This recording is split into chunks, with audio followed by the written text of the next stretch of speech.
तो स्वागत है आपका एक और नई वीडियो में। आज की वीडियो में आपको बताएंगे ह्यूमन एंड एनाटॉमी एचएपी में आपके कौन कौन से इंपॉर्टेंट क्वेश्चन है फर्स्ट ईयर में जो कि आपके पेपर में पूछे जाते हैं। आपको ये क्वेश्चन जो है ये जो क्वेश्चन है मोस्ट इंपॉर्टेंट पूछे जाते हैं। अगर आप इतना पढ़ लेंगे तो बेसिकली आप जो है बहुत ही अच्छे नंबर लेके आ सकते हैं। इससे पिछली वीडियो में हमने यहाँ पर फार्मास्यूटिकल केमिस्ट्री और सोशल फार्मेसी की वीडियो डाल दी है। जो आपने वीडियो नहीं देखी है तो उनका लिंक डिस्क्रिप्शन में है, आप वहाँ जाकर उन वीडियो को देख सकते हैं। तो हम बात करते हैं यहाँ पर आज एचईपी की। तो इसका पहला है आपको एनाटॉमी एंड फिजियोलॉजी में स्कोप देख के जाना है। Define various terminology used in anatomy में। एनाटॉमी में कौन कौन सी टर्मिनोलॉजी को यूज़ किया जाता है वो पढ़ के जाना है। वो आपका कभी कभी 1 नंबर में या फिर बेसिकली उससे क्वेश्चन बन जाते हैं, या तो 1 नंबर में बन जाता है या फिर वो पूछ लेता है। फिर आता है आपका दूसरा चैप्टर। इसमें आपको क्या पढ़ के जाना है, सेल की एनाटॉमी पढ़ के जानी है, उसका डायग्राम देख के जाना है और उसके फंक्शंस देख के जाने हैं। फिर आता है आपको क्या है, शॉर्ट नोट्स आपको याद करके जाना है माइटोकॉन्ड्रिया, लाइसोसोम्स और राइबोसोम्स के बारे में। फिर तीसरा चैप्टर आता है, इसमें आपको क्या करना है, टिश्यू के बारे में पढ़ के जाना है। ह्यूमन बॉडी में epithelial tissue, muscular tissue, connective tissue and nervous tissue के बारे में।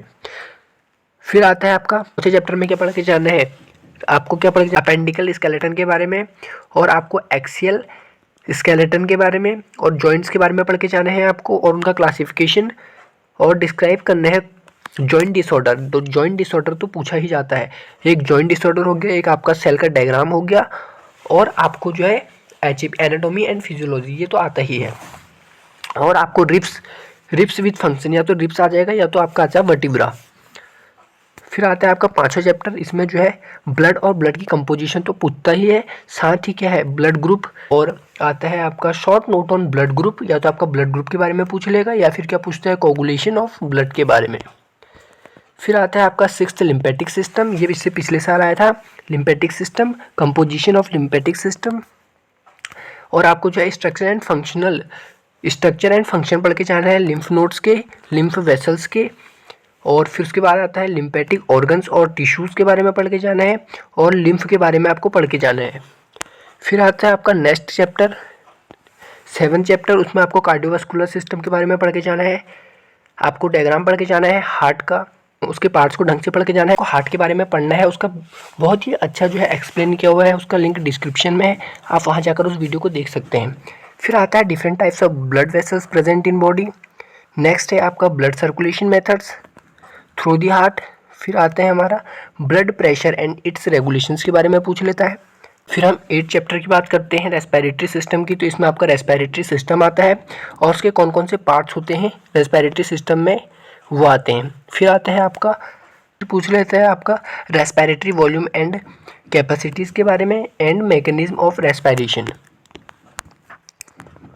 आपका 9th फिर डाइजेस्टिव सिस्टम से पढ़ना है आपको, डाइजेस्टिव सिस्टम के बारे में। आपको एनाटॉमी पढ़ के जानी है जीआईटी की, डाइजेस्टिव इंटेस्टाइनल ट्रैक्ट की, और फिजियोलॉजी भी पढ़ के जानी है डिटेल में। फिर आता है आपका स्केलेटल मसल में। इसमें आपको स्केलेटल मसल के बारे में पढ़ना है, स्केलेटल मसल कॉन्ट्रैक्शन के बारे में पढ़ना है, और आपको जो है स्लाइडिंग फिलामेंट थ्योरी और डिसऑर्डर कौन कौन से होता है स्केलेटल मसल से वो पढ़ के जाना है।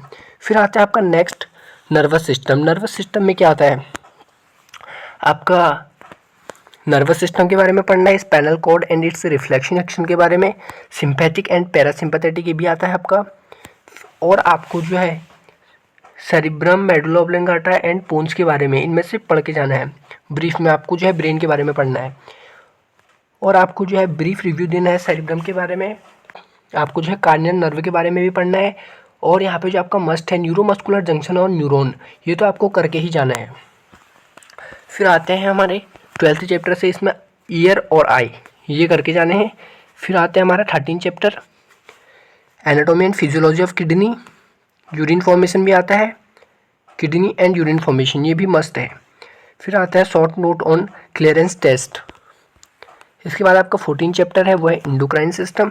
इसमें आपको इंडोक्राइन सिस्टम के बारे में पढ़ना है, और यहाँ पे pituitary gland and master gland ये भी आता है, adrenal gland, thyroid gland and pancreas ये भी मस्ट हैं। फिर आता है आपका 9th रिप्रोडक्टिव ऑर्गन। इसमें आपको क्या करना है, फीमेल रिप्रोडक्टिव सिस्टम के बारे में एनाटॉमी एंड फिजियोलॉजी देखनी है मेल एंड फीमेल की, और मैस्टुरेशन साइकिल ये भी बहुत ही बार पूछा जाता है, और गैमेटोजेनेसिस। तो यहाँ पे जो आपके इंपॉर्टेंट क्वेश्चन है वो हमने आपको बता दिए हैं। ऐसा है कि आपको ये वीडियो अच्छी लगेगी और आपके लिए वीडियो हेल्पफुल होगी। यदि आपके लिए वीडियो हेल्पफुल है तो वीडियो को एक लाइक और चैनल को सब्सक्राइब करें ताकि आने वाली लेटेस्ट वीडियो सबसे पहले देख सकें।